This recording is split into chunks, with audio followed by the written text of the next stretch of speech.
చంద్రబాబు నాయుడు గారు ప్రతిపక్షంలో ఉన్నప్పుడు, నేను ముఖ్యమంత్రిగా ఉన్నప్పుడు, ఇదే చంద్రబాబు నాయుడు గారు తన ఆఫీస్లో, టీడీపీ ఆఫీస్లో, తన అఫీషియల్ స్పోక్స్మెన్తో ముఖ్యమంత్రిగా ఉన్న నన్ను ఏమని తిట్టించాడు? బోసిడీకి అని తిట్టించాడు. ధర్మమేనా? ఇదే సిద్ధార్థ చంద్రబాబు నాయుడు నా చెల్లెల మీద షర్మిల మీద, ఇదే Chandrababu Naidu Hyderabad Jubilee Hills road number 36లో ఈయన బావమరిది బాలకృష్ణ, లోకేష్ మామ, ఈయన సొంత టవర్ ఎన్బీకే బిల్డింగ్స్ నుంచి వెబ్సైట్లలో తప్పుడు రాతలు రాయించి ప్రచారం గతంలో చేయలేదా?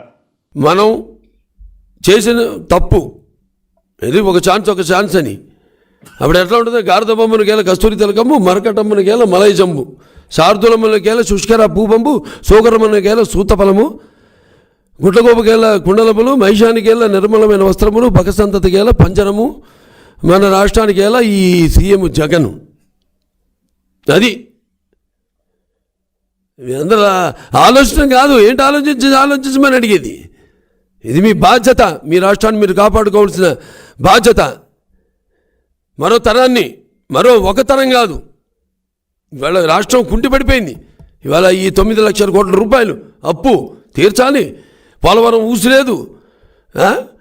అసలు ఎక్కడ రాజధాని లేని దిక్కులేని పరిస్థితిలో ఉన్నాం మనం ఇవాళ.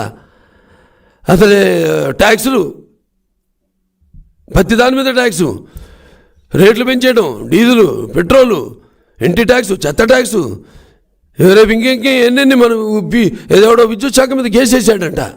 ఏమయ్యా ఊరికే దీనికి రేపు గాలి మీద కూడా మీరు పీల్చి వదిలితే గాలి మీద కూడా వేస్తాడు ట్యాక్సు. ఎవడో విద్యుత్ శాఖ మీద కేసు వేసాడంట. రాత్రి ఫ్యాన్లు గాలి ఆపేసి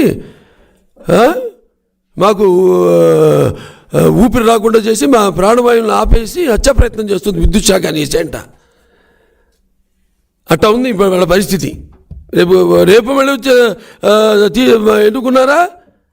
ఎన్నుకోరు, చాలు అనుభవించింది. ఈ గాలి మీద కూడా ట్యాక్స్ వేస్తారు. గాలి కబుర్లు బాగా చెప్తారు రేపు వచ్చి.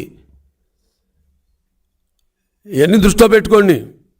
ఇప్పుడు టాపిక్ ఇది జరుగుతుంది. ఈ నెల ఎదుర్కోవాలి తెలియక ఈ యొక్క ఎటువంటి ఆధారాలు లేని ఈ కేసు పెట్టి ఇంకెన్నో పెడతారు. కేసులు చాలా పెడతారు, ప్రిపేర్ అవుతున్నారు కూడా పెట్టడానికి.